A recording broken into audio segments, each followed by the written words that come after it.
বিভিন্ন জনপদের বিভিন্ন জনগোষ্ঠীর মানুষের এখানে বসবাস, প্রত্যেকেরই আলাদা আলাদা তাদের কালচার আছে, সমাজ আছে, সংস্কৃতি আছে।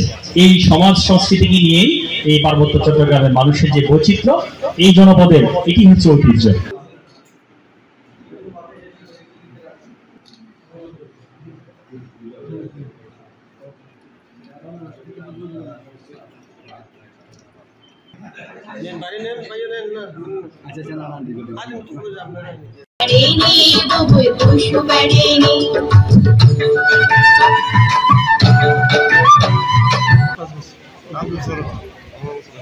আমার তো আপনার কথা না শুনে কাবুলে আসছে।